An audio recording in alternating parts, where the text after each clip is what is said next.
마라도나로 이어가는 그 축구계의 천재 또는 엄청난 골잡이, 우리 현재 현 시대의 가장 뛰어난 골잡이로 이야기할 때 메시와 호나우두를 이야기하는 그 메시는 어려서부터 희귀병을 앓던 사람이었습니다. 그래서 본 것처럼 키가 조만큼밖에 자라지 않았습니다. 그런데 그 희귀병 때문에 그렇게 고통스러움에도 불구하고 그는 피나는 노력을 통해서 세계 최고의 골잡이가 되었습니다.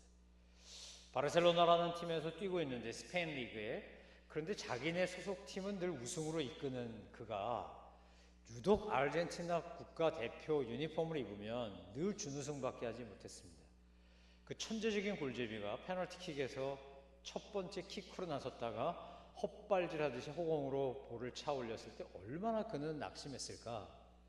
안 되는구나, 나는 국가대표로는 안 되는구나 라고 생각하고 아마 유니폼을 벗으려고 했을 겁니다. 그때 수많은 사람이 뜯어 말렸지만 말 안 듣던 메시였는데, 너무나 괴로워했는데 저 여선생님이 보낸 편지 하나가 메시의 마음을 움직였고 모든 사람들에게 감동을 줬다 그럽니다. 여러분, 우리 인생을 살면서 누군가 롤모델을 삼습니다. 그리고 그 롤모델이 끼치는 영향은 인생에 있어서 어마어마합니다. 아마 대부분의 자녀들의 롤모델은 부모일 겁니다. 부모님의 칭찬을 들으려고, 부모님에게 인정받으려고, 부모님이 잘했다는 소리 들으려고 자식들은 노력하고 애쓰고 수고합니다. 그런데 부모가 인정하지 않거나 무시하거나 깔보거나 이것도 결과라고 했냐고 하면, 그러면 그 자녀는 깊이 절망하고 맙니다. 그만큼 롤모델은 중요한 겁니다. 수많은 아르헨티나에 있는 가난한 아이들이 리오넬 메시라고 하는 천재 축구 선수, 사실은 노력하는 천재지만 그 천재를 바라보며 꿈을 키웠고, 그래서 수많은 사람들이 그 꿈을 이루었습니다. 그러니까 메시에게 그 선생님이 부탁한 것은 당신의 그 노력, 당신의 그 피나는 애씀을 보고 아이들에게 노력하면 된다라고 가르치는 나에게, 우리에게 좌절을 안기지 말라고, 정말 그 준우승했다고 옷 벗지 말라고 간절히 호소하는 거 아닙니까? 여러분 기억나십니까? 1990년대 말에 대한민국은 IMF라고 하는 엄청난 경제적 파고를 맞은 적이 있습니다. 70년대 초반에 5.1 파동이 나가지고 전 세계 사람들이 다 고통을 겪을 때는 한국만 고통을 겪은 게 아니라 모든 비산유국들이 다 고통을 겪었습니다. 5.1 파동을 다 기억합니다. 70년대 태어난 사람 잘 모르겠지만 적어도 지금 중년들은 그게 뭔지 다 아는데, 그때는 다 세계가 같이 겪던 일이었습니다. 하지만 IMF가 터졌을 때는 우리가 잘못 관리하는 것으로 인하여 생긴 내우였습니다. 외환보다는 내우가 더 컸습니다. 김영삼 정부의 외환관리 정책이 실패함으로 말미암아 결국 IMF의 통제를 받게 됐고, 그 IMF의 통제를 받아서 사람들이 깊은 절망에 빠지기 시작했습니다. 왜냐하면 그때 처음으로 양복 입은 채로 등산 가는 명퇴조퇴한 가장들이 나오기 시작했고, 노숙자라는 이름을 붙인 사람들이 생기기 시작했고, 정말 많은 가장들이 집을 나오고 회사에서 쫓겨나면서 그렇게 깊은 사회적 침체기를 맞이했기 때문에 그렇습니다. 근데 그때 한 아가씨가 한국에 살던 수많은 사람들에게 엄청난 용기를 줬습니다. 도전을 줬습니다. 박세리라는 이름을 가진 한 여자 프로 골프 선수가 LPGA라고 하는 시합에 나가서, 여자 프로리그에 나가서 그때 공을 쳤는데 그게 러프에 빠졌습니다. 물이 있고 이렇게 숲이 자풀이 있고 이런데, 근데 그가 발을 벗고 그 맨발로 그곳에 들어가서 걷어 올릴 때 사람들이 본 건 그 하얀 발이었습니다.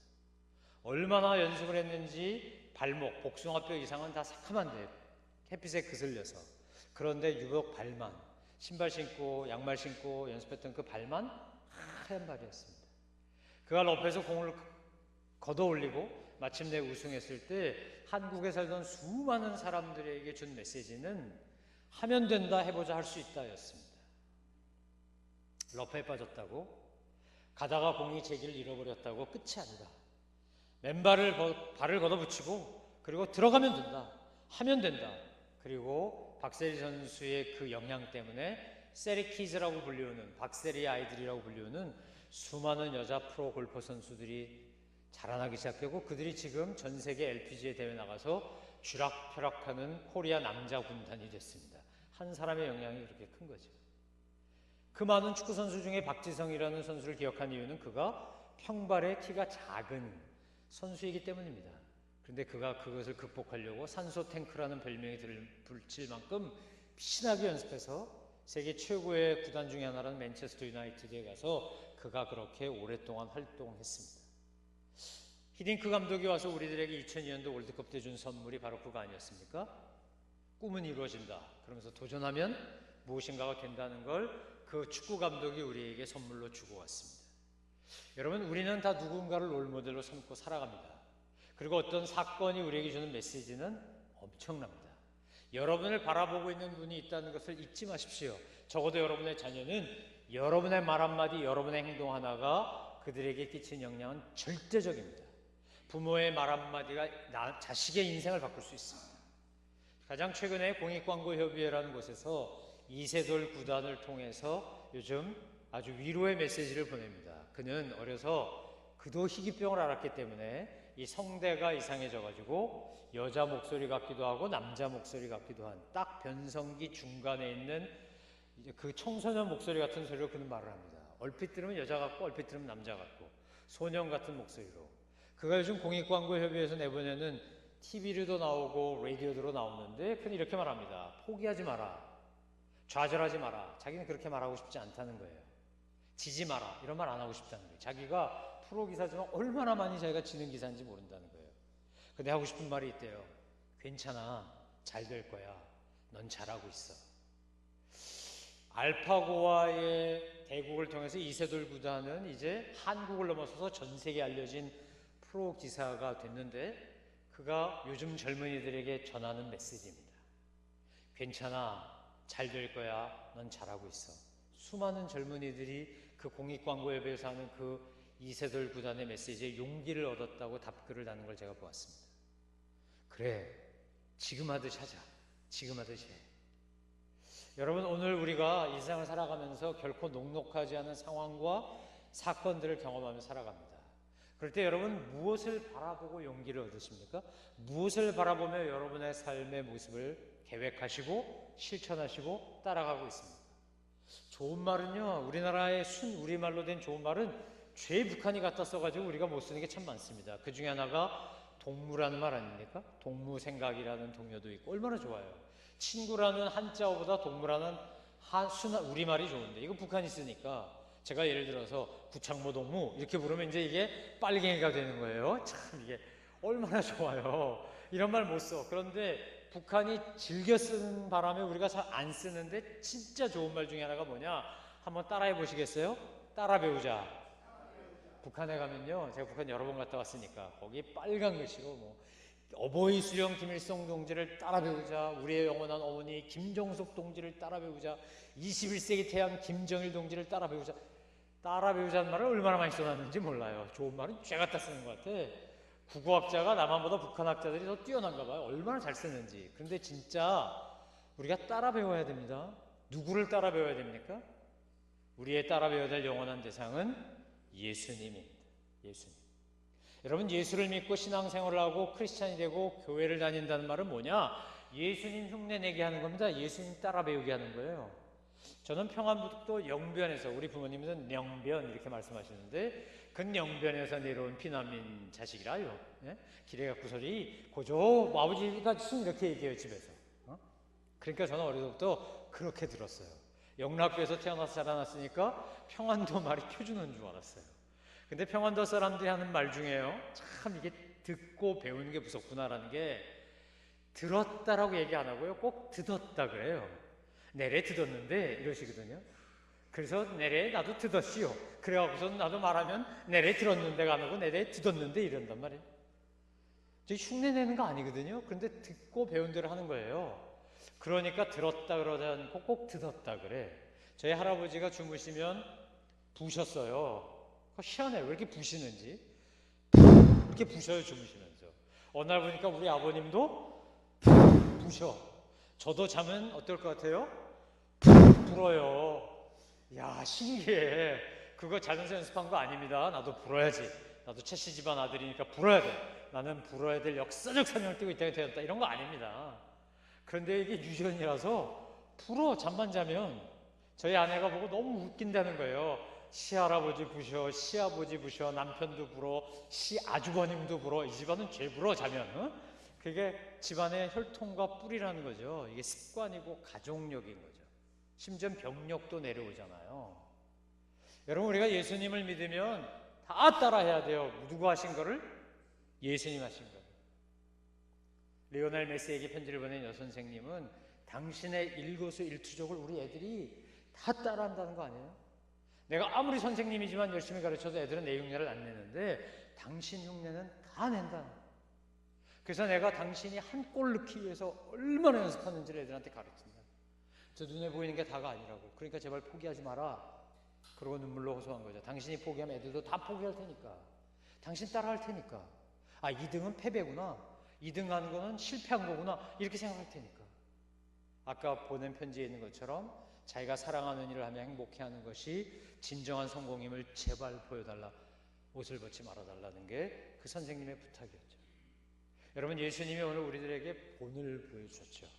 이렇게 살아라 그러고 본을 보여주셨어요. 예수 믿으면 어떻게 살아야 되나? 간단해요. 이렇게 살면 돼요. 자, 보겠습니다. 23절 봅니다. 23절. 예수님이 이 땅에서 하신 3대 요소가 있어요. 십자가의 지식에 성육신하시고 십자가에 죽으신 그 사이에 공생에 사는 동안에 했던 이 세 가지. 자, 뭔가 보겠습니다. 23절 같이 읽습니다. 시작. 예수께서 갈릴리 지역을 두루 다니시며 회당에서 가르치시고 복음을 전파하시며 사람들의 모든 질병과 아픈 것을 고쳐주셨습니다. 세 가지. 뭐 하셨다고요? 가르치시고 전파하시고 고치셨어요.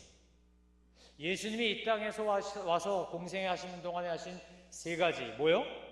가르치시고, 두 번째 전파하시고, 세 번째 고치셨어요. 그럼 우리도 어떻게 예수 믿으면 돼요? 예수 믿는 게 뭐예요? 가르치고 전파하고 고치는 거예요. 우리가 주의 말씀을 열심히 가르치셔야 돼요. 누구에게 제일 먼저 가르쳐야 되냐? 자식한테 가르치셔야 돼요. 내 자식한테, 내 자녀들한테. 분명히 성경은 그렇게 말합니다. 주의 교양과 훈계로 양육하라는 거예요. 어떡하지? 내 아이들은 다 커버렸는데 기회가 있어요. 아직도 손자 손녀가 태어날 테니까 손자 손녀들에게 열심히 주의 교양과 훈계로 가르치시기를 주님의 이름으로 축원합니다.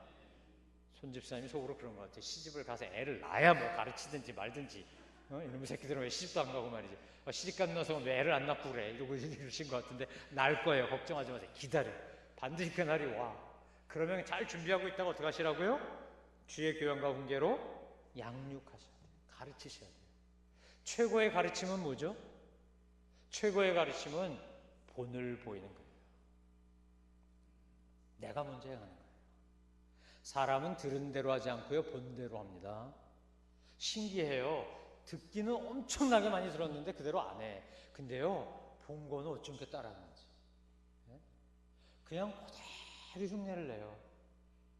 자녀 맞는 집에, 형제 맞는 집에 보세요. 큰애가 하는 거 둘째가 하고, 둘째가 하는 거 셋째가 하고, 셋째가 하는 거 넷째가 하고.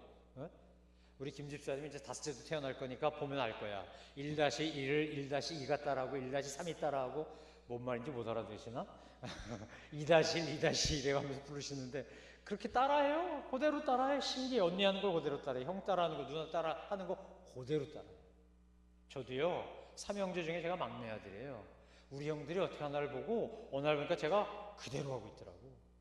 형들이 웃을 때, 특히 저 돌아가신 우리 작은 형은요, 아주 호탕하게 웃는 사람이었어요. 웃으면 아주 이 방이 떠나가라 호탕하게 웃어요. 쟤네에게 멋있어 보였거든요. 그러니까 어느 날 저도 그렇게 호탕하게 웃어요.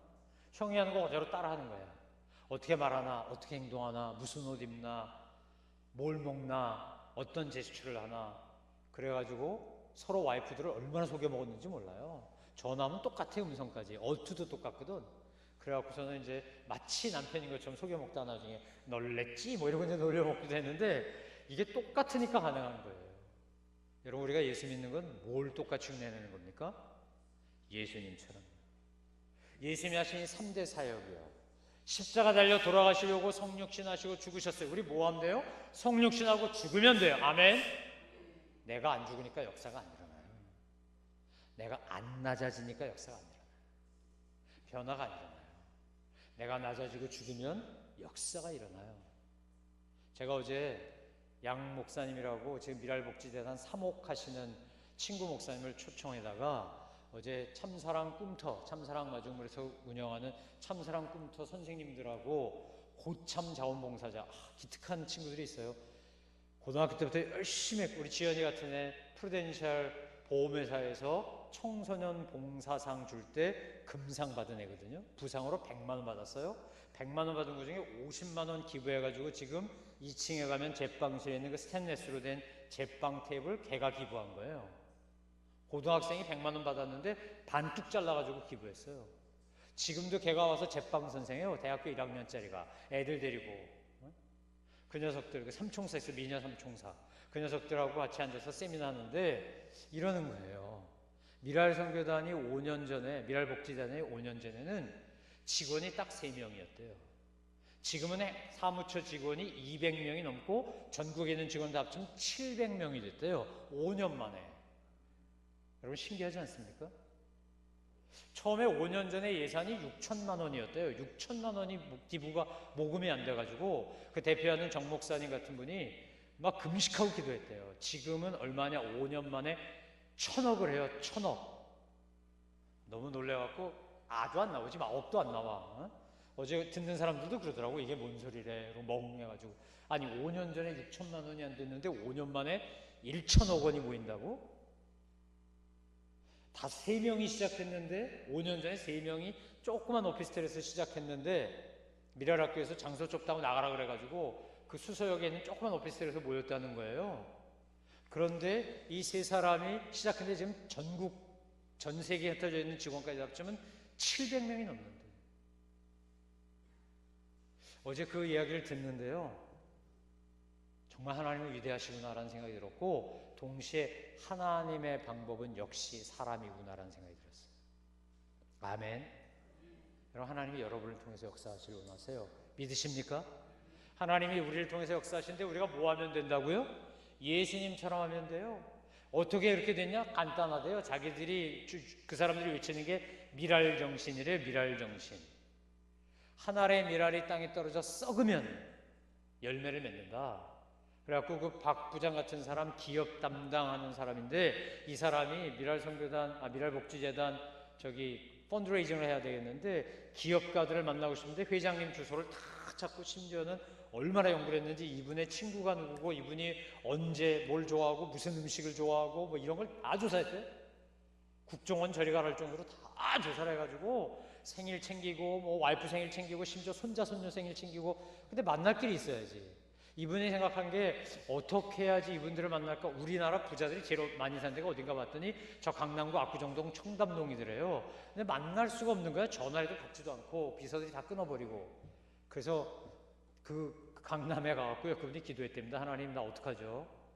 펀드레이징 좀 해야 되는데요, 지금 돈이 없는데요, 사업을 막 벌려려고 하는데 돈 좀 주셔야 되는데, 돈은 돈 있는 사람에게서 나오잖아요. 그러니까 어떡하면 돼요? 라고 기도하고 있는데 하나님이요, 제일 쉬운 방법이 있다. 그리고 가르쳐준 게 신문 돌리는 사람 따라가라는 거였다는 거예요. 제가 여러분에게 지난번에 말씀드렸어요. 기억나시죠? 3시에 가더래. 3시에, 새벽 3시에. 그래서 자기가 새벽 3시에 신문 돌리는 사람 따라갔대. 그전에는 경비가 못 들어가겠는데 아파트 들어가는데 아무도 통제를 안 하더래. 그래서 신문 넣으면 자기도 전단지 하나 넣고 이렇게. 그랬더니 어느 날이요, 이거는 그분이 발표하지 말라 그런 건데 우리끼리만 하는 얘기인데, 오뚜기 아십니까 여러분? 오뚜기? 오뚜기, 카레 오뚜기. 오뚜기가 요번에 은퇴 선교사 그 안식처 짓는데 200억 원을 내놨어요. 200억 원을 내면서 뭐라 그랬냐? 절대 알리지 말라는 게 조건이에요. 언론 플레이 하지 말라. 오른손이 하는 일을 왼손이 모르게 하겠습니다. 너무 기가 막히니까 아멘도 안 나오지? 아멘, 아멘. 제가 어제 그 얘기를 듣는데요, 야, 돈이 있다고 다 좋은 일 하나? 돈이 있다고 다 기부합니까 여러분? 아니거든요. 어떤 사람만 그렇게 할 수 있어요? 예수님 닮아가고 싶은 사람만요. 누구나 다 새벽 3시 신문 돌리는 사람 쫓아갑니까? 우리나라 NGO가요, 비정부기관, 비영리기관이 우리나라에 2만 개가 넘습니다. 2만 개가. 얼마나 많은지 몰라.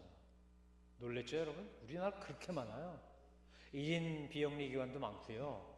우리 참사랑마중물도 사단법인 비영리 기관의 NGO예요. NPO라고요. 그런데 그 사람들이 다 그렇게 하냐고요? 그 박 부장만 그렇게 하는 거예요. 누구 흉내내서? 예수님. 높고 높은 부자 버리시고 낮고 천한 곳에 오셨으니까 나도 그러면 되지 뭐. 그러고 가서 그렇게 찾았다는 거예요. 그렇게 두들겼다는 거예요. 그렇게 시작했다는 거예요.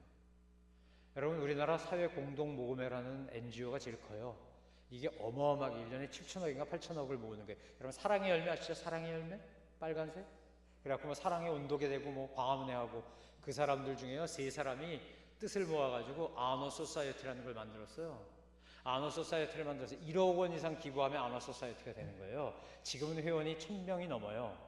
그런데 맨 처음에 한 사람 만들어내려고 이 사람들이 8개월 동안 조사했어요. 다 조사했어요. 그래갖고 30명을 추렸답니다. 기부할 만한 사람은 30명. 그 중에서도 10명 추렸대요. 그리고 1년 동안 쫓아다녀가지고 한 사람이 했는데 우리나라 최초로 1억 원 이상을 기부한 아너 소사이어티 1호 멤버가 누굴까요? 그러면 아세요? 우린 관심도 없어 그런 거예요. 응? 내 새끼가 잘 되는 데는 관심이 많은데 이 사회를 행복하고 윤택하게 만들기 위해서 무언가를 나누는 사람들의 이름도 모르고 아너 소사이어티라는 말을 오늘 처음 들어본 분들도 많고,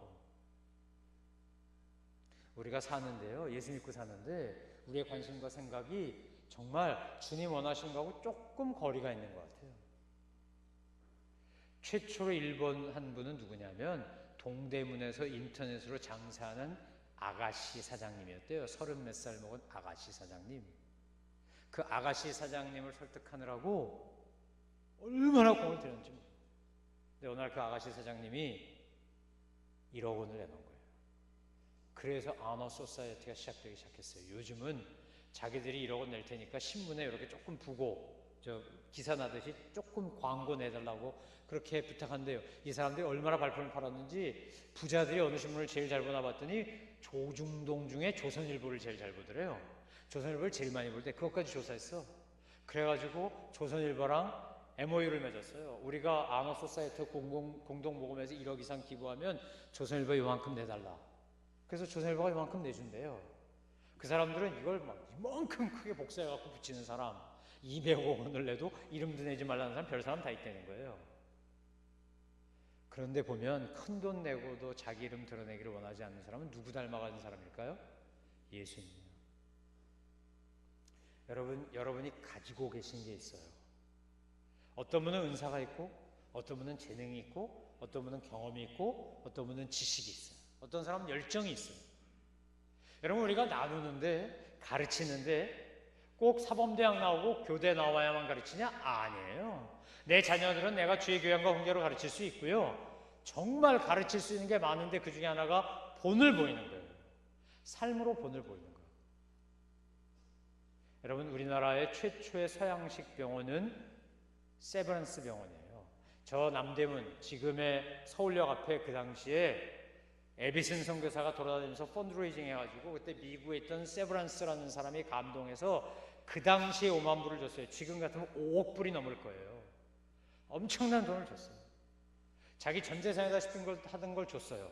그걸 받아다가 세브란스 병원을 지었어요. 돈 들여서 지어야 되는데 설계비 줄 돈이 없어갖고 토론토의 최고로 잘 나가는 설계사 친구에게 와갖고 야, 너는 재능 기부해라. 그래서 그 사람이 기부했어요. 설계도 줬어요. 그거 가지고 와가지고 지은 게 지금 서울역 앞에 있는 세브란스 빌딩 자리에 있던 병원이에요. 그런데 100주년이 돼가지고 세브란스 병원이요, 이 에비슨 가문하고 세브란스 가문을 초대하다가 깜짝 놀랐어요. 조사하다 깜짝 놀랐어요. 세브란스 가문이 지금도 세브란스 병원에 기부를 하고 있어요. 요즘 세브란스 병원 그 기부 없어도 잘 돌아가요. 병원 우리나라 4대 병원, 5대 병원 중에 하나고 돈 엄청 많아. 곳곳에 병원 짓고 있고요. 그런데도 그 사람들이 꼬박꼬박 100불, 200불을 지금도 보내고 있어요. 에비슨 선교사 가문이 지금도 보내고 있어요. 벌써 100년이 됐는데, 4대가 됐는데, 여러분, 가문의 자랑은 뭔가요? 여러분이 자식들에게 물려준 거, 우리가 저 아프리카에, 저 중남미에 어디에 뭐 하나 교회 세우고 거기 있는 사람들 돕고, 할아버지 할머니가 있으니까 아들이 하고 며느리가 하고 딸이 하고 사위가 하고, 그 다음에 손자 손녀가 하고 증손자 증손녀가 해라. 저건 우리 일이야. 하나님이 우리 가문에 계신 정말 사명이야. 대한민국 의료 수준이 얼마나 높아요. 병원 시설이 얼마나 좋아요. 그런데도 세브란스 가문은 그것을 잊지 않고 지금도 한번 따라해 보시겠어요? 굿 크리스찬과 배드 크리스찬의 차이예요. 좋은 그리스도인과 가짜 그리스도인 차이는 딱 하나밖에 없어. 끝에 어미가 달라. 자, 따라해 보세요. 돈 있을 때 좋은 일 하자. 돈 있을 때 좋은 일 할걸? 요거밖에 차이가 없어. 돈 있을 때 좋은 일까지 똑같아. 하자냐 할 거리냐야. 세브란스를 비롯한 그 사람들은 뭐라고요? 돈 있을 때, 힘 있을 때, 능력 있을 때, 재능 있을 때, 일할 수 있을 때, 기회 있을 때 하자. 나머지 뭐라고요? 할 걸. 껄껄거리다 마라. 껄껄은 웃을 때나 하는 거예요. 그런데 하는 거 아니야. 그런데 우리가 정말 예수님을 따라가겠다고 맘먹고 예수님을 닮아가겠다고 하면 할 거리 아니라 하자로 바뀔 거예요. 아멘. 전 저와 여러분이 그렇게 되시기를 주의 이름으로 축원합니다. 여러분 갖고 계신 거 한번 꼽아보세요. 얼마나 많은지 몰라. 인생 경험, 지식, 재능, 돈, 능력. 실패한 것도 재산이에요. 망해본 것도 재산이야. 이렇게 하니까 망하더라 이러면 그게 타산지석이 돼서요, 그렇게 안 하면 되거든. 여러분, 오늘 우리가 나눌 게 얼마나 많은지 몰라요. 가르친다는 건 뭐죠? 나누는 거예요. 여러분이 인생 멘토가 돼서 하셔야 돼요. 교회 안에서도 하시고 밖에서도 하세요. 자, 둘 중에 하나 하시기 바래요. 진리를 가르치시든지 배우든지. 자, 따라 하십시오. 배우든지 가르치든지 보내든지 가든지 둘 중에 하나 하시라고요. 네? 고치든지 고침받든지. 자, 시작. 고치든지 고침받든지. 셋 중에 하나예요. 자, 배우든지 가르치든지 가든지 보내든지 고치든지 고침받든지. 이 셋 중에 하나 하시라고요. 여러분, 배움받는 게 귀찮고 자존심 상하면 가르치세요. 가르쳐. 성경 가르쳐요. 여러분이. 새로운 신자들 데리고 가르쳐요. 여러분, 누가 제일 공부 많이 하는 것 같아요? 선생님이 공부 많이 할까요? 학생이 공부 많이 할까요? 선생님이 많이 해요. 이거 하나 가르치고 이거 하나 이야기하기 위해서 얼마나 많이 하는지 몰라요. 저도 성경 공부 가르치려면요, 1시간 가르치려면 10시간 준비해야 돼요. 설교 30분 하려면 하루 종일 준비해야 돼. 자료 찾고 기도하고 검토하고 또 이거 써가지고 외우고. 네? 요즘은 나이를 먹으니까 1부 예배 때 외웠던 거 2부 예배 때 까먹기도 하고요. 1부 예배 때 안 한 거 하기도 하고, 나중에 가서 원고 보면 이거 빼먹었네. 요즘 막 이래 깜빡깜빡해. 네? 그래도요, 그걸 열심히 외워 내가. 그러니까 그 말씀 내가 제일 많이 보겠죠. 제일 많이 연구하겠죠. 설교하려니까, 가르치려니까. 여러분, 정말 성령 충만하려면 뭐가 충만해야 돼요? 우리 안에 말씀 충만해야 돼요. 말씀. 아멘. 여러분, 말씀 충만하시기 바랍니다. 그러려면 뭐 하셔야 된다고요? 가르치든지 배우든지. 주님이 보여준 게 뭐예요? 가르치는 거였어요. 열심히 가르치는 거. 우린 열심히 가르쳐야 돼요. 그래서 교회는 두 종류의 교회가 있어요. 이스라엘 백성들에게 두 종류의 성전이 있었던 것과 똑같아. 처음에 솔로몬 성전 지을 때는 성전이 있었어요. 스룹바벨 성전이 있었고 헤롯 성전이 있었어. 근데 포로기를 끌려가서 그들이 성전에 올 수가 없었기 때문에 뭘 만들었냐? 회당을 만들었어요. 회당, 시나고그를 만들었어요. 성전 하나밖에 없지만 회당은 동네마다 있어요. 우리 교회들은 지금 어디마다 있죠?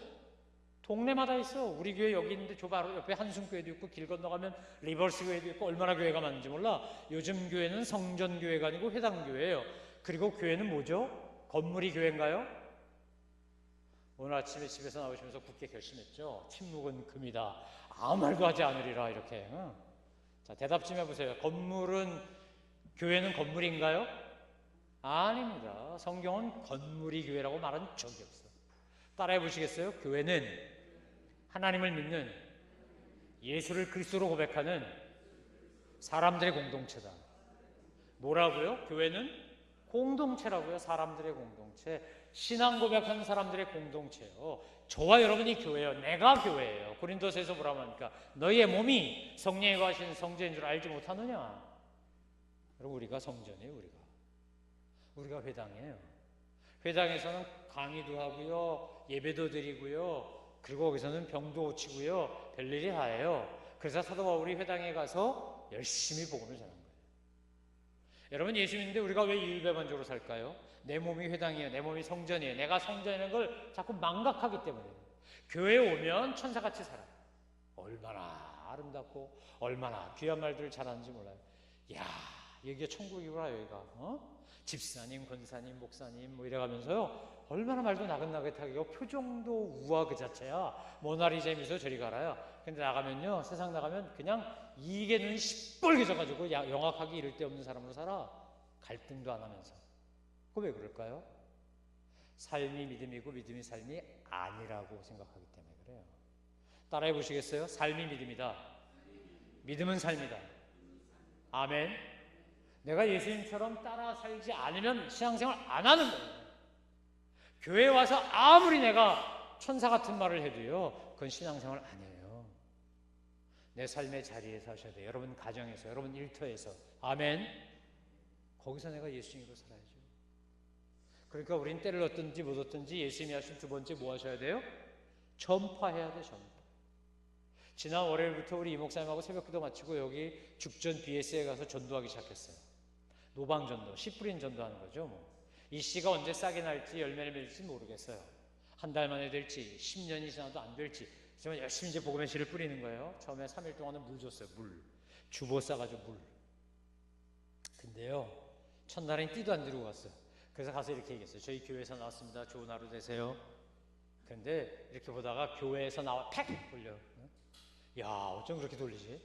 90도가 아니라 한 20도 돌리는 것 같아요. 팩팩 돌려. 한 반이 그러더니 금요일쯤 되니까 이제 눈 마주치고 목매한 사람이 한두씩 생기기 시작했어요. 근데 제가 물도 주고 물도 주는데 이 노방전도를 해보니까 제가 정말 회개 많이 했는데 노방전도를 해요. 그래봐야 뭐 한 저희가 80개에서 100개쯤 갖고 나가봐야 한 10여 분이면 끝나. 얼마나 그 시간에 출근들을 많이 하는지. 한 1000명 넘는 사람이 오는 것 같아. 6시 50분부터 7시 10분 사이에 저희가 하는데, 그런데요, 그들을 향해서 내 마음 안에 뭐가 올라오냐?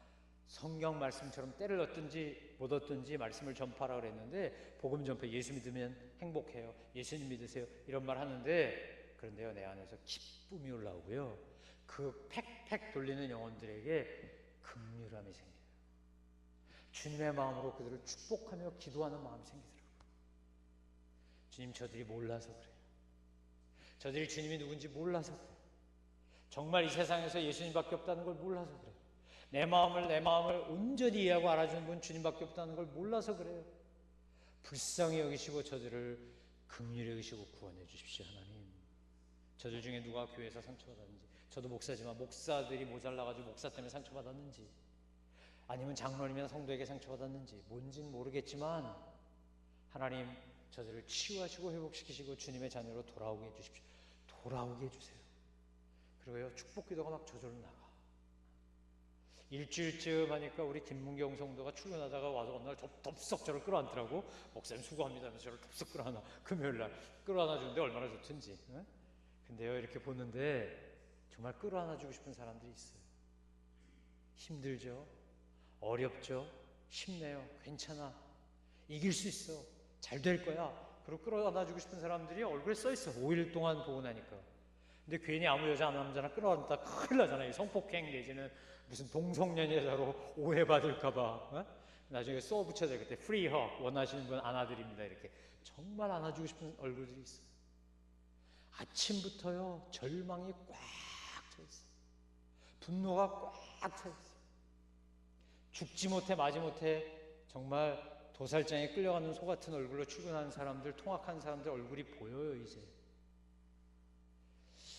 얼마나 그거 받고 무료지나 물병 받고 교회를 올지는 모르겠지만 어쨌든 저는 그곳에서 열심히 복음도 전하고 사랑도 전하고 씨 뿌리고 있어요. 때가 되면 주님이 거두시게 하겠죠. 아멘. 여러분 주변에는 없나요? 여러분 주변에는 잃어버린 영혼들 없습니까? 상처 입은 영혼들 없습니까?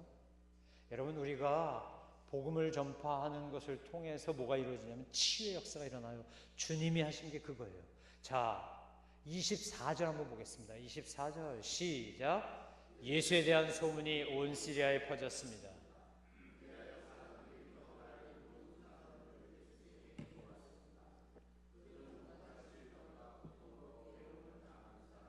귀신 들린 사람들, 간질병에 걸린 사람, 중풍에 걸린 사람들이었습니다. 예수께서 그들을 고쳐주셨습니다. 아멘. 여러분, 오늘날 우리 한국 사회에요, 육신의 질병보다 마음의 질병을 앓는 사람이 훨씬 많은 것 같아요. 정신병 앓는 사람이 훨씬 많은 것 같아요. 그렇지 않고 어떻게 강남역에서 그렇게 여자를 무자비하게 죽이죠? 어떻게 등산하는 사람 몇천 원 뺏겼다고 그렇게 죽이죠? 어떻게 자기 자식을 때려 죽이죠? 여러분, 이게 말이 되냐고요. 우리 사회에 지금 꽉 차 있는 질병이 뭐라고요? 분노, 상처, 슬픔, 외로움. 여러분, 이런 게 얼마나 많은지 몰라요. 그래서 말도 안 되는 묻지마 폭행, 묻지마 살인을 막 해요. 우리 주변에 지금 상한 심령들이 너무 많아. 주님이 우리한테 뭐하라고 하는 거예요? 저들을 치유하라고 해요. 치유. Preaching, Teaching, Healing. 주님이 세 가지. 요즘 아주 키워드, 요즘 인기 최고인 단어 중에 하나가 힐링이에요. 힐링. 방송국에서도 뭐 힐링 캠프니 뭐 예능 프로그램에 이름 붙여 보니까 뭐 별로 힐링도 안 되더라고. 웬 연예인들 나와서 자기 얘기하는 거예요. 근데 가끔 닉 부이지치 같은 사람 나와서 얘기하면 정말 힐링 되지 않습니까? 두 팔도 없고 두 다리도 없는데 발가락이라고 하나 있는데 그 사람이 그걸로 축구도 하고 야구도 하고 뭐 골프도 하고 수영도 하고 애도 낳고 막 전 세계 돌아다니면서 복음 전하고 소망을 줘. 그게 진짜 힐링이지. 저와 여러분이요, 모든 사람이 공통적인 게 있어요. 한번 따라해 보시겠어요? 우리는 상처 입은 치유자다. 우리 뭐라고요? 상처 입은 치유자예요. 여러분과 제가 똑같이 있는 게 상처예요. 우리가 성장하면서 얼마나 많은 상처를 받았는지 몰라. 상처도 물론 줬고요. 우리가 얼마나 많은 어려움을 당했는지 몰라요. 어려움도 줬고요. 여러분, 한국 사람 치고 가정적으로 자랑하면서 우리 가정 최고야, 우리 같은 가정 없어라고 말할 수 있는 사람 몇 사람 되겠어요? 가정의 백그라운드를 다 뒤져보면요, 부끄러운 가정 한두 가정 아니에요. 굉장히 복잡해. 모계가 복잡하든 부계가 복잡하든. 어? 이거 나 왜 이렇게 태어난 거야? 태어나 보니까 우리 집안이 아주 그냥 난장판이야, 엉망진창. 그런 사람 한두 명 아니에요. 혈통의, 가계의, 출생의 아픔과 상처인 사람 너무 많고요. 살면서 경제적인 어려움, 육체적인 질병, 인간관계의 불편함 없는 사람이 어디 있어요? 그런데 호렙의 심정은 누가 안다고요? 호렙이가 알아.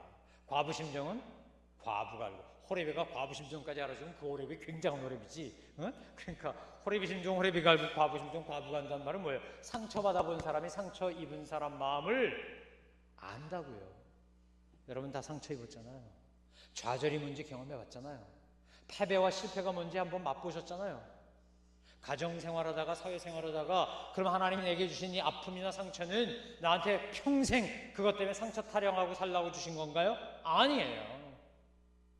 내가 상처 입은 치유자가 되라고 주신 거예요. 아멘. 내가 그 마음 알아. 내가 아파봤기 때문에 아픈 사람 마음 알아. 내가 망해봤기 때문에 망한 사람 마음 알아. 내가 정말 자살해 보려고 했기 때문에 자살한 사람 마음 알아. 제가 토론토에서 목회하다가 너무 깊은 아픔을 가진 사건이 하나 있었어요.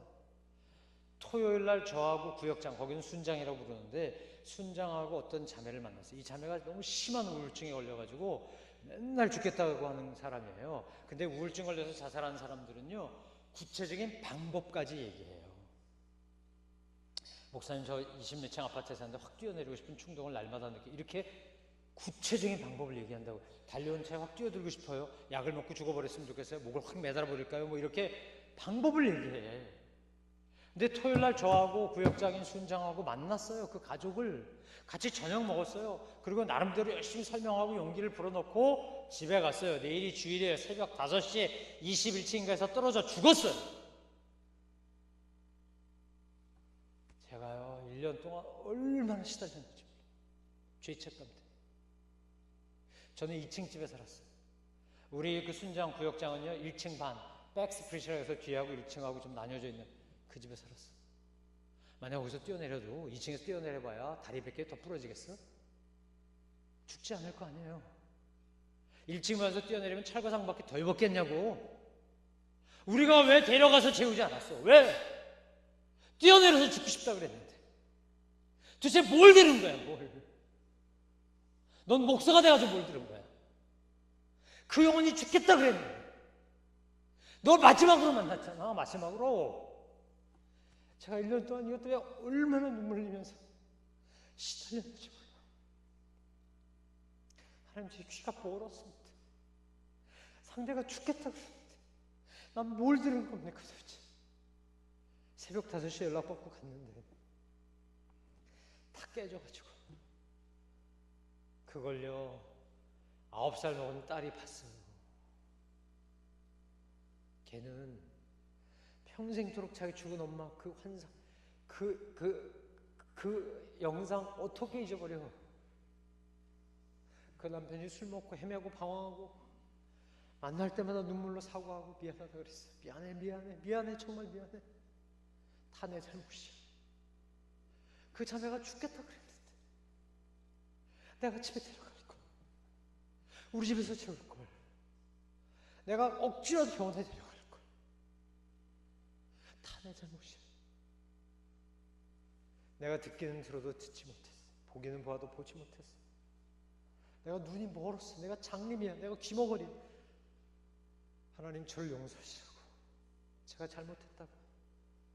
얼마나 1년 동안 시달렸는지, 얼마나 아픈지, 얼마나 괴로운지. 아빠하고 딸하고 괴우면 볼 수가 없어. 볼 수. 미안하고 괴롭고 죄스럽고.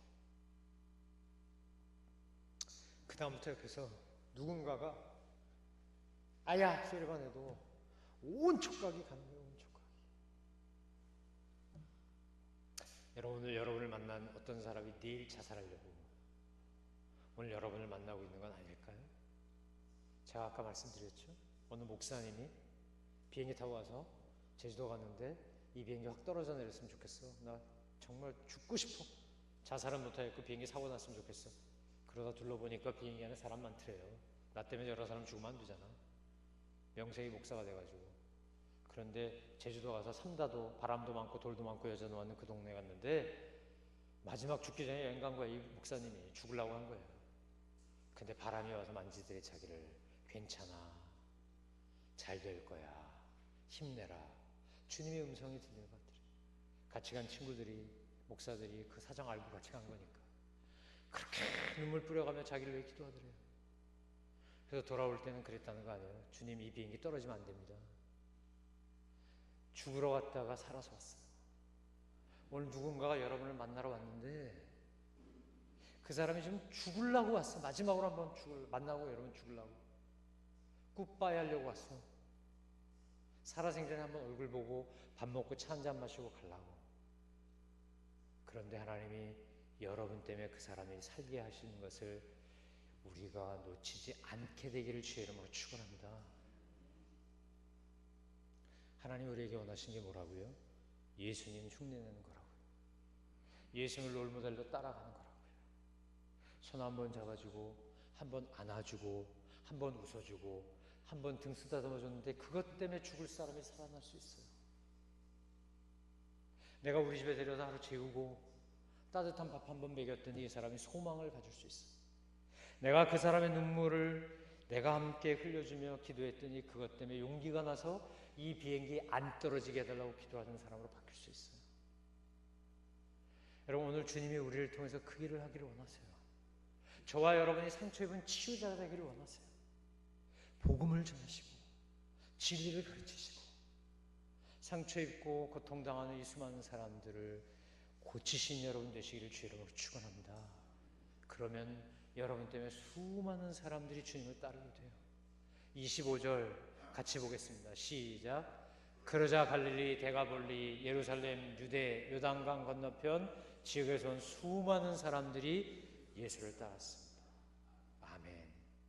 여러분 때문에 누군가가 구원을 받는다. 우리가 불렀잖아요, 찬양. 나의 가는 길만 비추는 것이 아니라 누군가의 가는 길을 비추는 작은 빛이 될 수 있다면, 태양이나 다른 무대도 내가 작은 랜턴이라도 될 수 있다면, 내가 반딧불이라도 될 수 있으면 그것이 우리의 소원일 때 주님은 우리를 통해서 수많은 사람들이 예수님을 따르도록 만들어 주실 것입니다. 사랑하는 성도 여러분, 오늘 여러분 앞에 와서 아프다고, 힘들다고, 어렵다고, 죽고 싶다고, 괴롭다고, 삶의 소망과 이유가 없다고, 나 같은 건 가치가 없다고 말하는 사람이 있거든. 손잡아주고 안아주고 눈 마주쳐주고 웃어주고 밥 주고 차 주고 그들을 주님의 사랑으로 품어주십시오. 그들의 짐을 대신 져 주십시오. 함께 나눠주십시오. 그러면 여러분을 통해 그들은 치유되고 살아날 것입니다. 사랑하는 성도 여러분, 오늘 우리가 정말 이 시대에, 이 고통 많고 상처 많고 분노 많은 시대에 주의 말씀을 전파하고 가르치고 고치는 주님의 사람들로 살아가는 교회와 성도님 되시기를 주님의 이름으로 축원합니다. 주님을 통해, 여러분을 통해 주님에게 나오는 수많은 사람들이 생기게 되기를 다시 한번 주의 이름으로 축원합니다.